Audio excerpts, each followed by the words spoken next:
who were unable to attend but wanted the information. So thank you again all for joining us. Welcome to Who Gets Grandma's Yellow Pie Plate, and thanks for putting your information in the chat.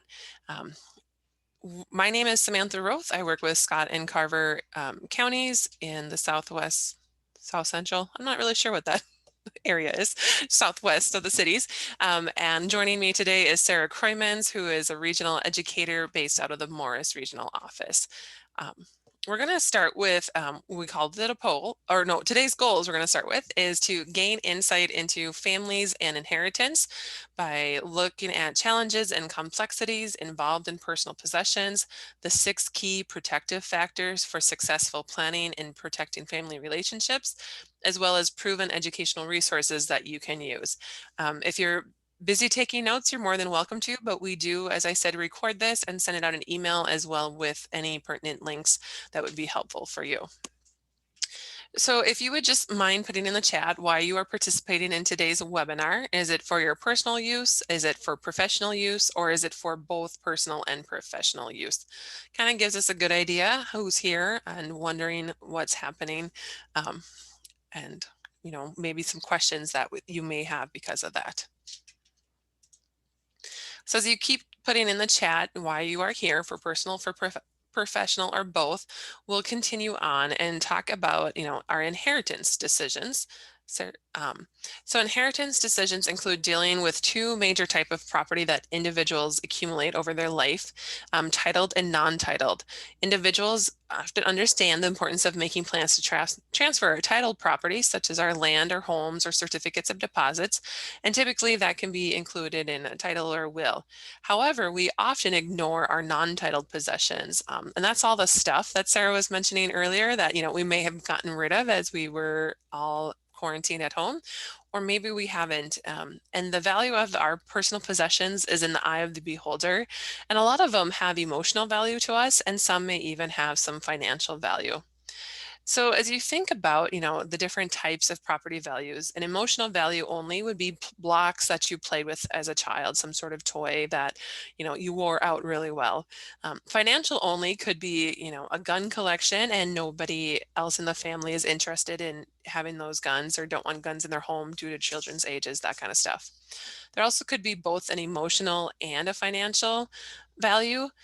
So a grandfather's gold watch that has been passed down for 3 generations, and also a neither emotional or financial value, and that would be Aunt Ruth's paintings.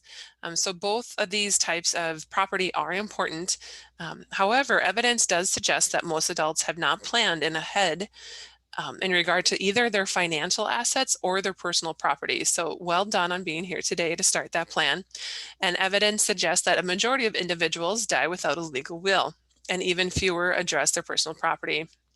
So lack of planning and communication too often results in conflicts, inaccurate assumptions, wishing you have had critical conversations, and not knowing if you're carrying out a property owner's values, and the loss of valued possessions. So again, decisions for both are really important. And so we have our stuff and we have our housing, both the titled and non-titled. And so we'll continue to talk about the non-titled. So we are hoping that, you'll be interactive with us today. So if you would share in the chat why going through your possessions can be challenging.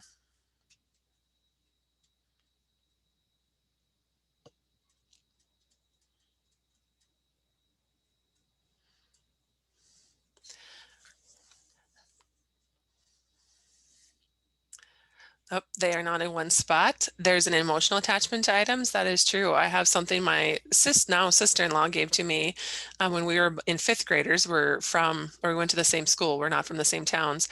And I just can't get rid of it. There's that emotional value of having it. And she has 2 boys and they will have no interest in what she gave me. So yep, getting lost in the memories. You want to be fair to who you're giving what. Multiple people can want the same thing. Other things in chat, some things mean more to one person and maybe not another, or multiple people, again, want the items. Trying to determine if my possessions have value to anyone, that is true. Another challenge is it's emotional, time-consuming, changes every month based on changes in balance. Yep. It's hard to let go of things that you think you might need, someone gave them to you that you care for, memories of growing up, hard to determine if the kids or grandkids want what, especially grandkids or kids, depending on their ages, their interests in the items may change what they want. And how many times to sort through before loss of interest, both you as a sorter as well as the people who may be interested. So thanks for sharing all of those different ways that going through possessions can be challenging. This slide just shows a whole bunch of, news articles that have talked about going through that non-titled, sweating the small stew. Heirlooms, yes, but without the looming heirs, splitting heirlooms when heirs collide. It does cause a lot of family feuds and squabbles to happen. And so we're hoping by attending this webinar, you'll be able to lessen those family squabbles. We can't guarantee, I don't think, that we won't have any, but it's important to try to lessen those and figure out the process. So on the next slide, we'll talk about, dividing my personal belongings evenly among my heirs. And a few of you have talked about, what if we don't have any, or we're not sure who would want our stuff because we don't have our own children or grandchildren or those sorts of people. So often you'll find in estate planning books to recommend putting one line in your will that says, divide my possessions equally among my children or my heirs. And think about, does that work for your family? So non-title transfers are to assume to be matter of fact, easy and simple, and that is far from reality for many families. Experiences of families and estate executors and attorneys suggest that it is most often non-titled property that is a source of family conflict during inheritance. It's not the money or the titled possessions. So when we look more at the complexities that involve holding on and letting go, oftentimes, we've talked about the emotional meaning of our personal possessions combined with the nature of family relationships that offer challenges. Passing on personal possessions can involve a complex process of holding on and letting go of our memories, of our family history, of important relationships, as well as objects. Holding on and letting go of possessions is much about memories and grieving the loss of as the owner as it is about the objects you have. In many cases, objects are tied to remembering and respecting family members, family history, rituals, traditions, and relationships. So maybe a baptism gown or a pie plate at family gatherings. It's not really about the pie plate, it's about those memories. So this quote from an adult daughter reflects the difficult nature of losing a mother, your family home, and dividing possessions. The funeral was actually the easy part for them. We also think about like what messages are we sending? We can send some very powerful messages, whether they are intended or unintended. So who gets what, when, and how it can destroy or enhance family relationships. Symbols of trust, love, power, control, favorites, reward, or punishment can all be shown during this time, as well as who counts or boundaries or quality of relationships. So we want to make sure that we're thinking through those things. So for some family members, decisions about parents' possessions can be the last straw in a long history of conflict and struggles between siblings and in-laws. In other cases, decisions can bring families together to work out decisions and enhance distance relationships. Passing on possessions can symbolize love, trust to carry on family history, or rituals, power, reward, or even punishment. Messages of mom always liked you best, or they knew I wanted it and gave it to you, can reflect ongoing rivalries among siblings and unresolved family conflicts. For example, think how a son might feel if a father leaves a watch to a son-in-law when previously it was passed from the father to the oldest son for 3 generations. Also, we can consider a situation where dad remarries in his 60s and his wife moves into the home where his 3 kids grew up. Dad dies suddenly without a will, and his new wife inherits all of the possessions in the house. How might a daughter feel to see her stepsister wearing her mother's pearls, the pearls that she wore at special occasions? So all these decisions about property offer insights into who counts as a family or kinship network, who is in or who is out, and who has status. So consider messages that include or exclude stepchildren as well as biological children, or only including adult children as well. So our first key protective decision-making factor is recognizing the sensitivity of the issue. And in the previous slide, we talked about some of those things of, people passing away and who gets what. So when we recognize the sensitivity of the issue, We have to realize we can be sensitive because we avoid facing our own and others' mortality. We want our parents or our grandparents to live forever. We live in a society that avoids topics related to death and dying, but the reality is that we all do die someday. So planning for what happens to possessions when a family member needs to downsize because of deteriorating health or when a loved one dies means we have to acknowledge the painful realities of loss of independence and death. There's potential for conflict, so bringing up issues of who should get what can be especially sensitive when there are estranged family members, siblings who never got along, or a parent and adult child who find little in common. The potential for conflict is high when there has been a history of challenging family relationships. Family secrets, decisions about possessions can revealing family secrets. For examples, learning dad is giving his book collection to a daughter given up for adoption that no one had ever known about before could be a family secret that is revealed. We also want to think about how fear motivates and will be interpreted. So it's also a sensitive issue because of concerns of fears about how what we're doing or why we're asking these questions or asking about a story might be interpreted. Concerns and fears are very real for both the receivers of the possessions and givers. It's these fears that can be the heart of avoiding critical conversations and initiating planning in advance. Often people blame the other generation for not being willing to engage in conversations such as parents versus adult children. Think about how you may have responded to another person when they tried to initiate discussions about the disposition of possessions after death. What were your intentions when you tried to initiate such discussions? Here are examples of some common reactions of both givers and receivers. Aren't receivers just greedy or want control? Evidence that receivers' intentions are to learn a parent's wishes to be able to carry them out, whatever those wishes are. Fear and concerns about cleaning out the family home. However, for some, that may be about getting exactly what they want and denying others what they want. Owners also have fears and concerns of their family members rejecting family history, their traditions, or meaningful collections to them that nobody has an interest in. So think about, are you guilty of being in denial, avoidance, or blaming others? Take time to think through your own motives and be upfront with others when talking. Beware of making assumptions or jumping to conclusions about someone else's motives, whether they are the givers or the receivers. It's also important before beginning conversations about inheritance, consider who needs to talk. Needs to be involved in conversations over time. It's not uncommon for spouses or partners, despite many years of marriage, to have very different expectations and opinions about personal possessions. Many parents want to involve their adult children in conversations when planning ahead, and others may choose to inform the adult kids of their decisions after the fact. So think who needs to be there. Obviously, our spouses and partners, our siblings, maybe, and across the generations, adult children, grandchildren, maybe nieces and nephews, and aging parents. So that is recognizing the sensitivity of the issue. Our second key protective decision-making factor is determine what you want to accomplish. The need to identify our goals and then what we are trying to accomplish. Um, so with this one, we often have goals, but they remain unidentified or unspoken. Research has identified 5 common goals that families often focus on when distributing the property. The first one is maintaining privacy. So goals here might include keeping decisions private within the family or avoiding public auctions or court cases. Some older adults are adamant about not having the possessions displayed for all to see, and others couldn't care less. It's also about protecting or maybe even improving our family relationships.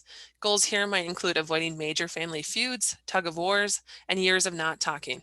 These are high on many family members' list of goals. Being fair is a common statement that we've heard from family members, but this goal does not have a common meaning, and we'll discuss that more shortly. Preserving memories. So objects are often involved in our family rituals, traditions, or celebrations, which means they are closely tied to memories and respect for their owner. So thinking about, we don't want it to go into the wrong hands. And also for some people contributing to society. So some givers will focus on leaving a legacy by contributing to favorite charities, museums, or causes. This could mean financially valuable collections might be sold or donated to an organization versus going to family members. Our third key protective factor is deciding what's fair in the context of your family. And so when we say, I just want to be fair, exactly what do we mean? Being fair is often described as an important motive when making decisions about both financial assets and personal possessions. But what does fair mean to you? A critical step in making decisions about transferring property and possessions is to sort out what fair means in the context of your family as well. Most family members have unwritten and often unspoken rules about who should get what and how decisions should be made. Individuals will have different perceptions of what is fair. So when we're transferring our non-titled property, fairness issues emerge in both the outcomes, who gets what, and the process, what methods are used to distribute items. If family members feel the process has been fair, then they are typically more willing to accept the outcome. So we're going to think about what fair can mean, and we're going to share a story and get your opinions about it. So here's a family situation to discuss. The oldest daughter is explaining, recently, my parents died within 3 months of each other. They had a will, but had not made decisions about personal possessions. My sister, brother, and I have been going through the house and making decisions about who gets what. It's gone pretty smoothly. There's only one item in the whole house that all three of us want. It's the Winnie the Pooh book that Mom and Dad read to each of us when we were young. It has always been kept in the living room on the corner bookshelf. So the three siblings are the oldest daughter, who's 48, divorced, and then remarried with two stepkids that she's raising. They have another daughter who's 46 and single, and a son who's 44 and married with one child. So in the chat, please share who should get the book and why do you think that? And what would be fair and what rules might be used to be able to do that?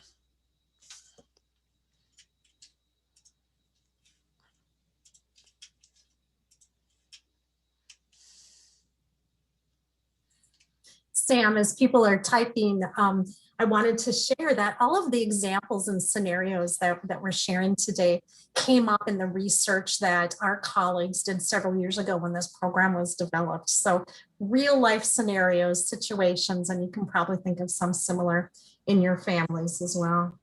Mm-hmm. Yeah, thanks for reminding us about that, Sarah. So we do have a few people putting in things. I think they should draw straws. Another person said share quarterly and all will have a turn. Another person, if they can't agree, maybe they should have a drawing or share custody.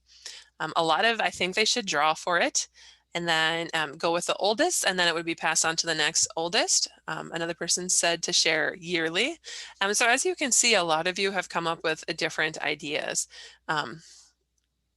And then I'm going to just share what they decided to do.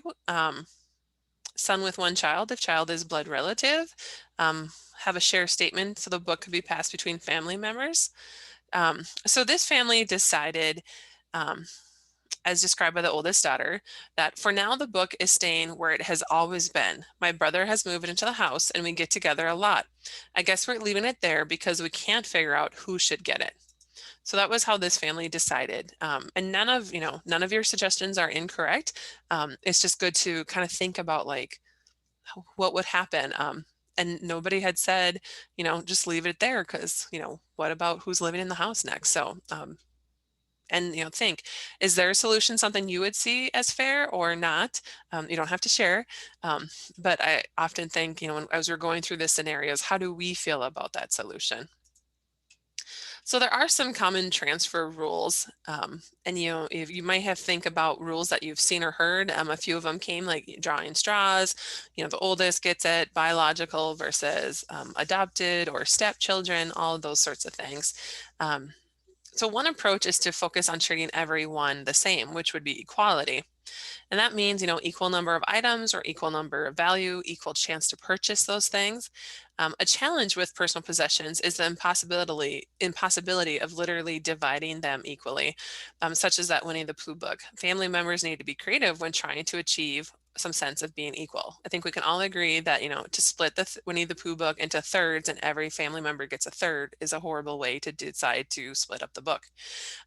It's quite common, for example, to focus on creating equal chance of receiving a possession by drawing straws or using monopoly money to stand in for real money.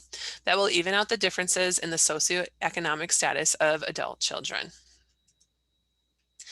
Another common approach is to take the focus on taking the differences of the receivers into account, and that would be being equitable. Differences can include needs, personal characteristics, and/or contributions. Needs can also be physical, mental health, or economic. For example, personal possessions might be given to family members who are in need of basic necessities. So maybe there's a grandchild or two who are going off to college, and so they're getting the majority of, kitchen and dishware and that kind of stuff. Personal characteristics of receivers are another rule used to determine who gets what with personal possessions. Most owners want to know that their possessions are going to someone who cares about the object and finds it meaningful. Sometimes personal characteristics out of one's control are used as a rule for distributing possessions. These type of characteristics are often considered unfair. So some examples of this is the oldest always gets to choose first, a daughter without children is excluded, or males automatically get everything in the garage or shed. Another attempt to be equitable is to recognize differences in contributions. So contributions can be counted in different ways, and this can also complicate the distribution process. So here's just one example. In my family, everyone knows that you get back gifts you've given when someone dies, except for money and time, that is. I'm the daughter who lives near mom and dad and takes them to their doctor appointments, cleans their house, and helps them out financially when it's needed. My sister from back east is always sending expensive gifts for birthdays and holidays. Who do you think will get the most back when mom and dad die?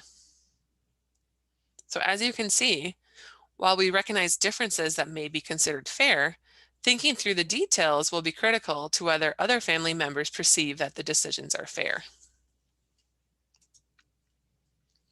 So we have a few more scenarios, and for this one, please comment in the chat if you think the decision process is fair. So Don and Evelyn raised 4 kids and lived in the same family home for 52 years. The home was full of accumulated possessions from raising the kids, grandkid visits, and lots of family collections and history. They refused to talk with any of the kids about inheritance issues over the years, but did make it known that they had a will. When the will was read, it said that, Sarah, would you click again so we can have the next paragraph? Thank you.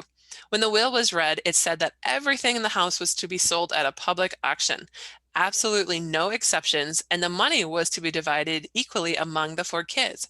If a family member wanted something, he or she could go to the auction and make a bid. So as we look at this scenario, what are some issues about this process being fair that this couple has decided?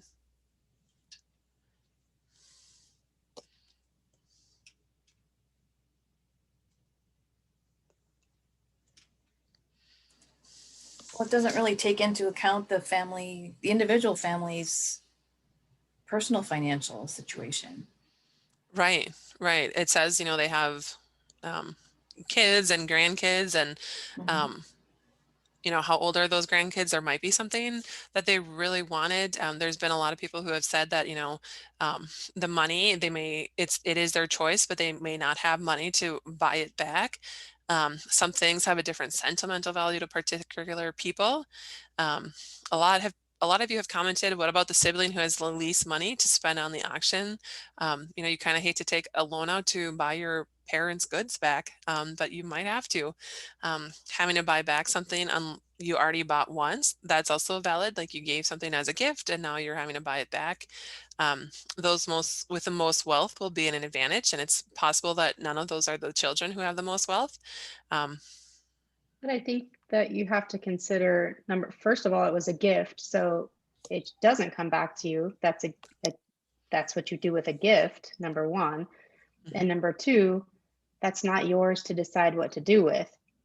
So, I think they can't be the person who died is not accountable for everybody else's wealth in their living. So if that was the most fair and equitable to them, it's their possessions. And I know that not everybody agrees with me or sees it that way, but truthfully, it's not your belongings to decide what to do with. Mm-hmm. And whatever you gave to them, again, was a gift. Yeah, thank you for sharing that. And that is one of those, the previous example, it said with a daughter that her sister who lived far away, that everybody knows in their family, what you give you get back, and that probably wasn't true for this family in this situation. And Sherry mentioned there may be some worthless things that may not even be auction worthy, and that is really true. They couldn't decide who to give items to, so they just avoided that and sold off all items. And another person said that this is fair because there is no preferred children. They all have the same equal chance. They do, receive the money that was made from the auction split equally among the 4 kids. So that could be seen as fair. As you can see, none of us agree on what is fair or what is equal. So it's important to have those conversations with our families and with ourselves and our spouses or partners or other people in our lives to think about that. So we're going to talk a little bit more. So what does a fair process look like? So oftentimes, family members use a range of criteria to judge when and if decision-making processes for passing on possessions are considered fair for their family situation. When that fairness criteria is not met, the process is considered unfair. Similar to rules about who should get what, the criteria used to judge if decision processes are fair are often unspoken and unrecognized. Recent research on families and inheritance decisions has been identifying common judgment criteria family members use in dividing personal possessions. So what are those 4 criteria? So participation criteria consistently rises to the top of a major concern when judging if processes are fair or unfair. Who gets to make decisions and determine what processes are used? Who gets to carry out those decisions? Who is in and who is out? Should property owners make decisions without consulting potential receivers? Should adult kids have input on what's fair? And it's also essential to consider critical subgroups or stakeholders in your family. So siblings, stepchildren, in-laws, grandchildren, aunts, uncles, any other potential heirs that you may have. And consistency rules across each subgroup is typically important. If one includes in-laws, then all should be included. If one in-law is included, then all should be included. So the 4th criteria used to judge the fairness of decision processes focuses on if the process included agreed upon and followed decision elements or critical components. This criteria refers to the many when, how, and where involved in the process of passing on possessions. Think back to our example of Don and Evelyn, the parents who decided to plan in advance, not share their plans with their adult children, and identified that all possessions should be sold at public auction and proceeds should be divided. As the property owners, they rightfully determined the decision, details, or elements they wanted. Whether or not other family members considered the decision details to be fair is unknown. So in our following example, the process has been agreed upon by all siblings. And this quote is, despite agreeing on waiting to divide possessions for several months, my brother was in the garage taking tools when we sisters returned from the church after the funeral. So in that example, the brother does not follow the process that had been agreed upon, taking what he wanted in advance to the others, making the process unfair.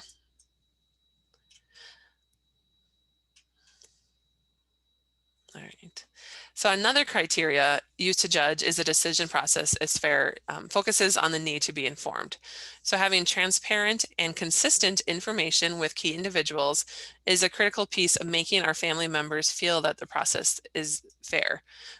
If there's no one bothered to tell me and you're the only one nobody bothered to tell, or if only I would have known, are all too common reactions to unfair processes. Sharing information in writing allows everyone to receive the same information. Using available technology can also help to quickly share inventory lists as well as feedback on who wants what and updates. In one family, a private Facebook group was set up to facilitate the communication. When a process is viewed as fair, it typically includes accurate and complete information. So an example is of knowing a family member's wishes and yet insisting something else happen. So we're going to share a story of a grandmother promised a certain rocker to a grandchild in her will, but an aunt insisted that she was taking it no matter what. And,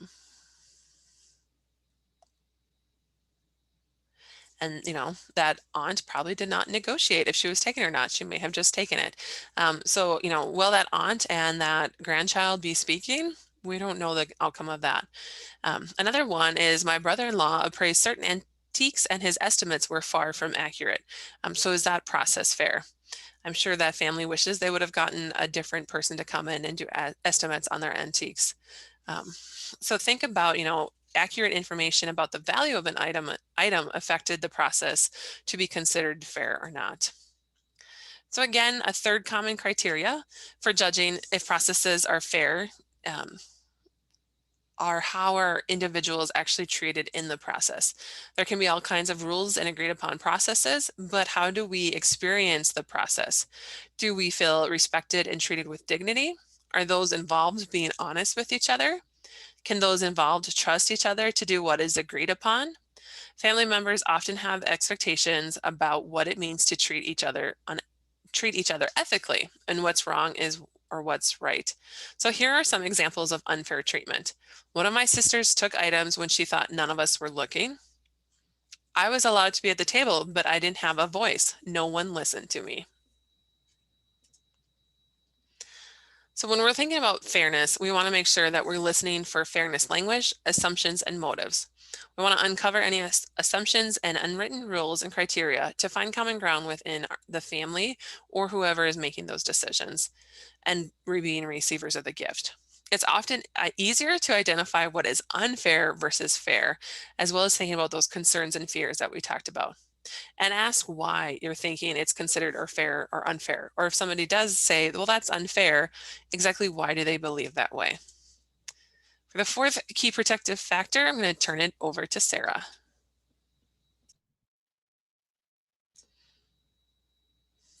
Perfect. I am going to get myself off mute. Thank you, Sam. So the fourth protective decision-making factor is understand belongings have different meanings for different people. There we go. So definitely we know that people have different thoughts, they have different memories about objects, and it's important to recognize that those objects have different meanings. So think about if I might receive a table from a family member that has no special meaning to me, but my sister is emotionally attached to it because she remembers playing cards and board games on that table. I might sell the table for $1,000 and take a trip with it, but she might pass the table down to her children at some point. So it's interesting and I think important to figure out what kind of meaning do objects have for different people. Oh, this cartoon, One Day Son, all of this will be yours. Hopefully we have things in a more organized manner and figure out what's important to the giver and what might be important to the receivers. So the receivers don't need to spend hours upon hours sorting through garages and homes and basements to distribute those items. So what are those pie plates in your family? So asking family members you want to be involved, asking them these 4 questions will give folks the information needed to inform some of those decisions that are being made. And I know we've seen several times in the chat that can be really difficult and people are fearful of having conflict and there may be givers who don't want to make those decisions or don't have the necessary information to make those decisions. And so by asking these 4 questions, you can collect some information. So what items would you want to receive and why? Why is that item meaningful to you? What items should others receive and why? And are there items that should not be passed out of the family and why? So are there certain things that should remain in the family? And it's so very important to take time to ask those questions and to gather that information. So time for you to chat now. So share the stories or share a story about a possession you received that was meaningful to you and why. So put that in the chat. And this morning, I quickly sent out links for the webinar to several people. And so I was seeing responses from myself in the chat that I hadn't put. So several of you are listed as Sara. Go ahead and do a right click on your name and change your name. So that would be helpful. I was like, oh, I don't remember putting that in there. All right, so someone has their father's Bible was very meaningful. The casserole dish that my mother used my whole life, my grandparents' anniversary clock, my great-grandfather's trumpet because I love music, my mother's pearl necklace from her wedding day and her wedding ring. I am the oldest daughter. So do you think you will get it because you are the oldest daughter? My mom's teacup collection. Each child and grandchild were given those. You guys are doing really great. My mom gave me a ring back that I'd given her when she was in the hospital because it was loose on her finger. The trunk that my family brought over to the US through Ellis Island. Wow. My mom's wedding ring, received my aunt's nursing pin. Pat, are you a nurse perhaps too? Jewelry from my other grandmother, photographs, a Parcheesi board, made by your grandfather. Wow. A mother's wooden rocking chair, handwritten recipes. I have heard that before too. And I've heard of families that have scanned them in so everyone can, and then photocopy so everyone can enjoy that. Lots of great examples here. Tegan shares her grandmother had a decanter that she always wanted, and my mother wouldn't give it to me when my grandmother passed, when my grandmother passed away. I did get it when my mother passed, as my siblings did not want it, right? Oh, thank you for sharing these stories. And I think everybody's families have different pie plates, different items that are important to them, and different family members, as we can see, have possessions that are attractive to them. All right, so we're going to move on to, I think, our fifth factor, which is consider distribution options and consequences. So it's important to realize that there is no one perfect method of distribution, right? And if there were, then Sam and I would be rich as we go out and do these programs. We would just say, do this and everybody will be happy. Not the case. And so it's really important for families to talk and to strategize and to compromise as they come up with that process. It's also important to recognize that each method of transfer has consequences. And so thinking about those and talking about those ahead of time is really important. Definitely, there are more transfer options available when planned prior to death. So when the giver is still alive and when the giver or givers can participate in those decisions, there's going to be more options available.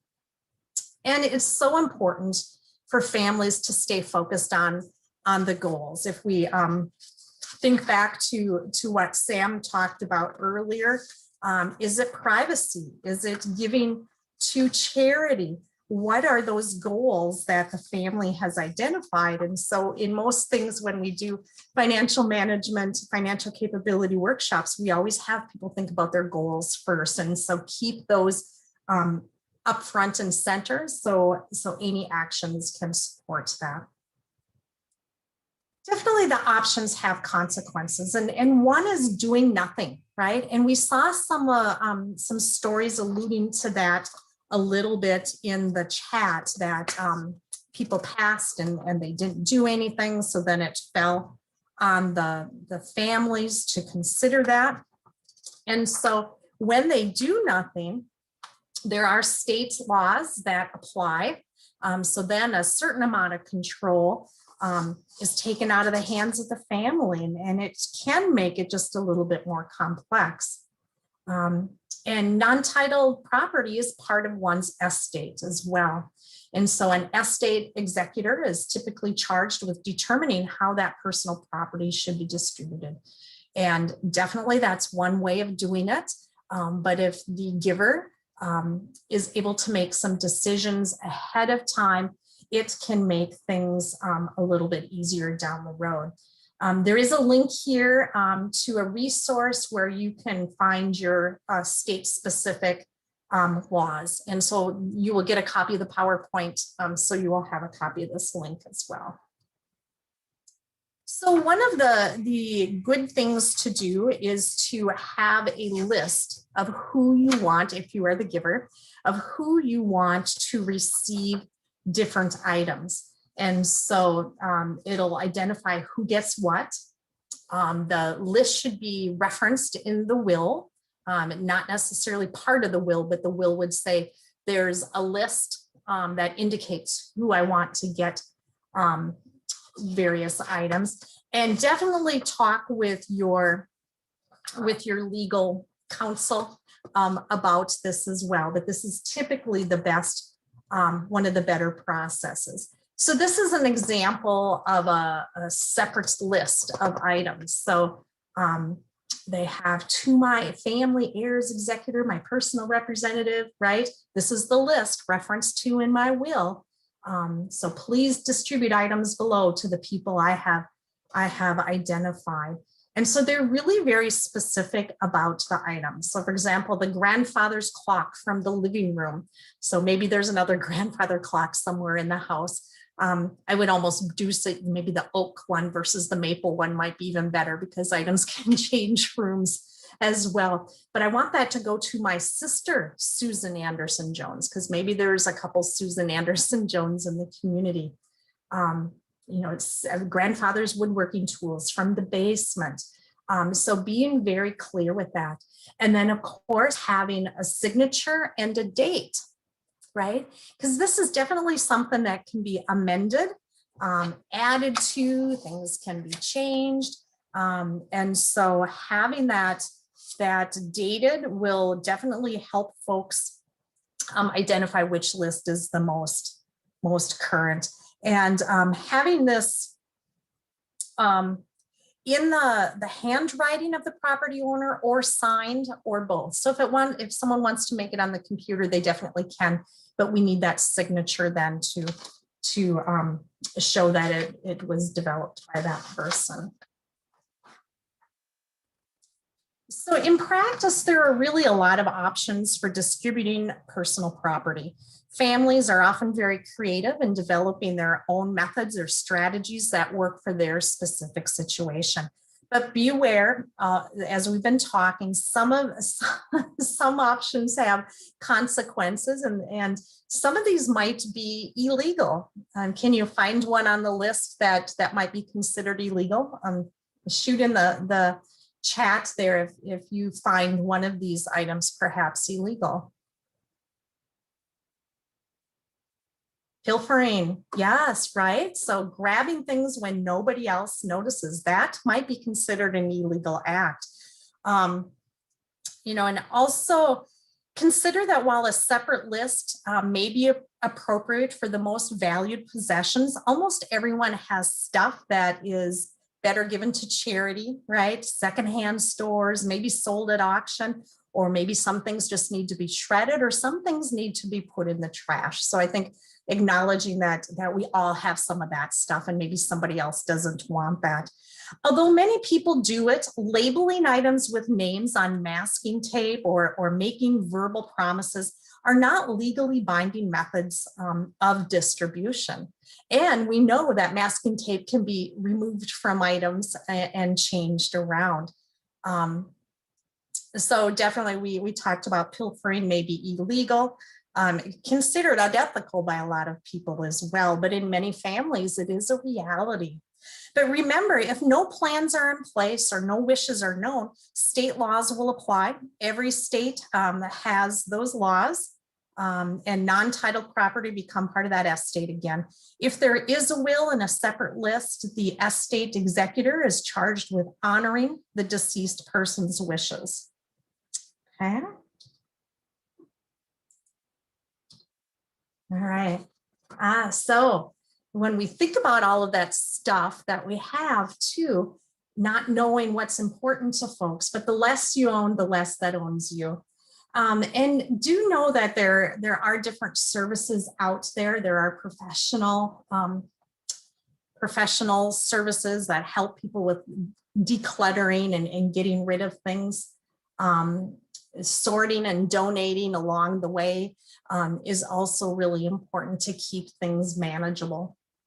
And so, but asking questions along the way, right? I heard a story once, and actually we have a video that was created for Pie Plate several years ago, but in the Pie Plate, or in the video, an attorney was describing a story about a family, and the son wanted the toaster, the old toaster, because they had such fond memories of breakfast with the parents using that old toaster. Now, someone might throw or donate that old toaster without knowing that that was important to that son.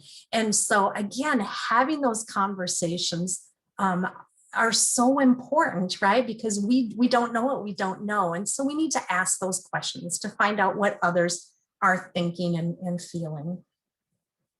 All right, so we're gonna move down to our last protective factor, which is agreeing to manage conflicts if they arise.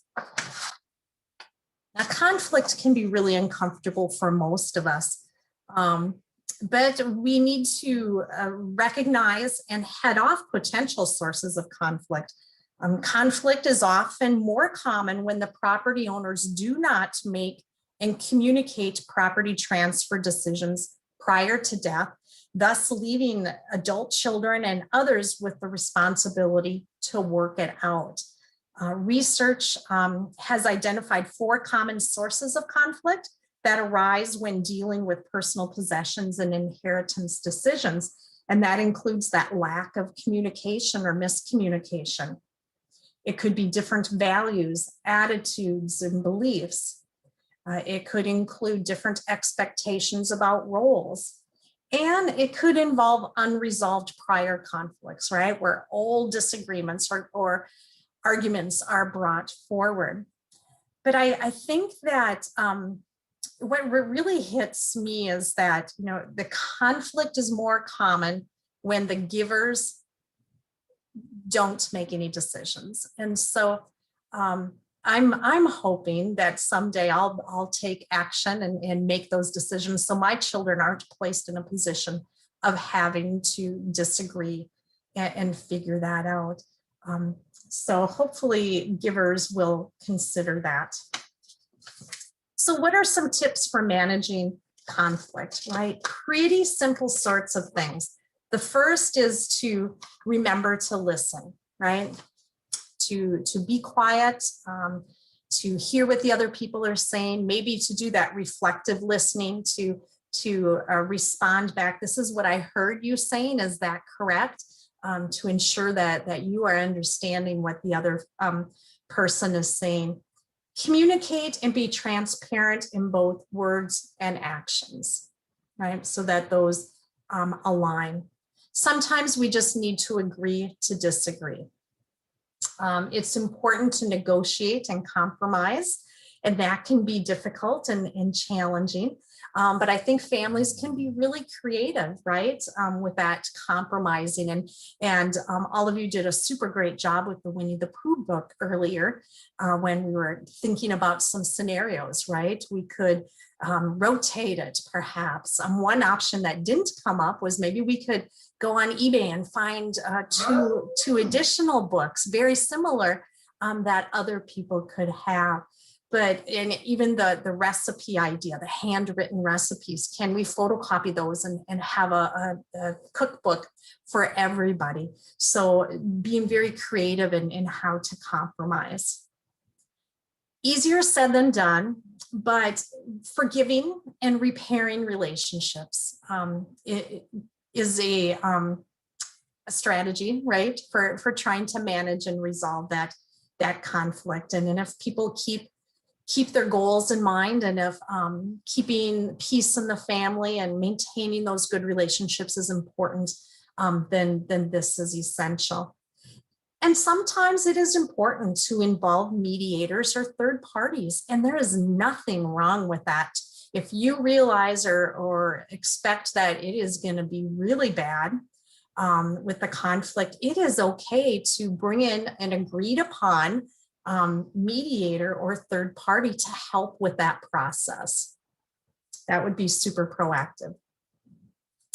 All right, so these are the key factors that we have talked about. We've addressed all of these. And there are definitely resources that can help you and your family start those conversations. We do have a Yellow Pie Plate website. You can easily just go to the University of Minnesota Extension webpage if you just Google that, or you can even just put in Pie Plate University of Minnesota Extension and that will show up. We will be sharing, as Sam shared, a link to this video. And definitely if you want to watch it again, if you want to share it with others. There is also a super nice, fairly new 38-minute YouTube video that's available at the Extension website. And Marlene Stum, one of our specialists on the St. Paul campus, is the presenter, and she covers most of the same information that we did. So if you are looking to have something to share with family members, I was going to say maybe you could share this at Easter dinner, although maybe many of us may not be sitting at the Easter dinner table with our family members because of COVID, but this could be something that could be shared with other family members prior to having conversations about the distribution pieces. There's also a wonderful workbook that is available on our website to purchase. It's not super expensive. I think it's like $10, $12, but a super great investment, I think. There are some really nice worksheets in the workbook, worksheets that givers can give to potential receivers to fill out with those questions. What do you want to receive and why? What do you think others should receive? Right. So there's tools like that in the workbook that can really help families through this process. Inheritance decisions can be a celebration of a person's life and provide meaningful continuity across the generations, right? And so if it's done successfully, good things can happen. All right, so thoughts or questions here?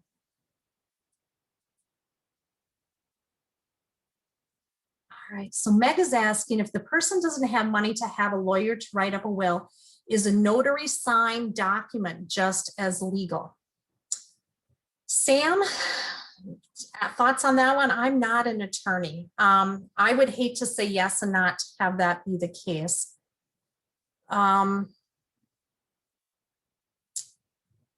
Thoughts on that one, Sam?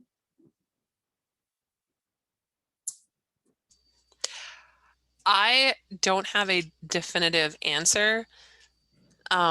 Typically if there is something with a notary republic, it does make it legal, but we'd have to look into that. So we'll check into it and try to include that in the follow-up email. I'll look and see if I can find an answer. All right.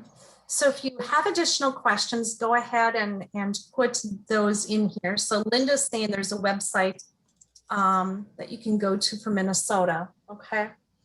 All right. So definitely if you have that website, Linda, share that with us for sure. And we can check out the credibility of it.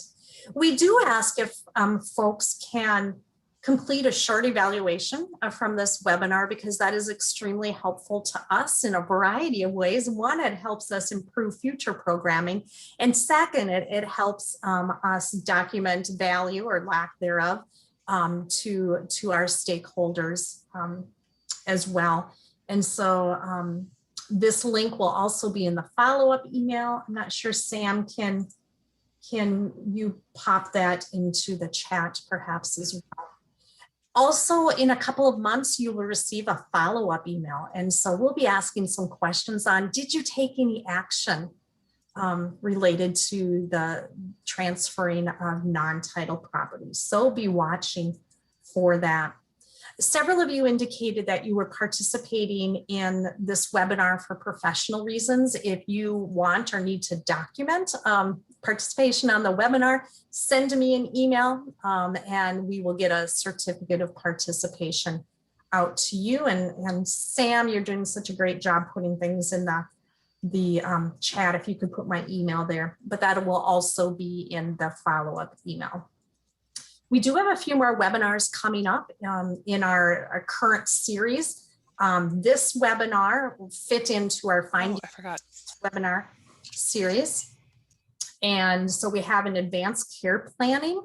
So developing healthcare directives, that is next Thursday, a week from today on the 11th. So that is, I enjoy that topic, and such an important topic too, especially now more than ever with COVID, and probably all of us maybe know someone that has passed because of COVID. So it's important to have those healthcare decisions in place. And then another one is the family financial exploitation of older adults. On that one, Marlene Stum will be sharing resources. We do have a disaster preparedness series that is going on. Several webinars have passed, but one coming up next Tuesday, Food for Your Family in a Disaster. And then the one on March 30th, Make a Plan, Build a Kit, Prepare Your Family for Disaster, is designed for youth grades, third grade and above, and their adult of choice to participate so they can learn about making a plan and building a kit. So we welcome everyone and anyone to participate in that, but it'll be a fun one. We have a couple of young men from who are on the FEMA youth advisory councils in District 8 and District 5 that are helping us prepare for that. And then we also have some webinars that are being offered by our Spanish speaking colleagues. And one is remaining on March 25th. Sam and I always have to say we don't speak or read Spanish, but I do know that this one is looking at budgeting and food costs. So if you know of any Spanish speaking folks that would be interested in that, please share. We are in the process of planning our next round of webinars that will go from mid-April through June. So if you have recommendations or ideas on topics, I think there's a question pertaining to that in the evaluation, or you can throw that in the chat as well.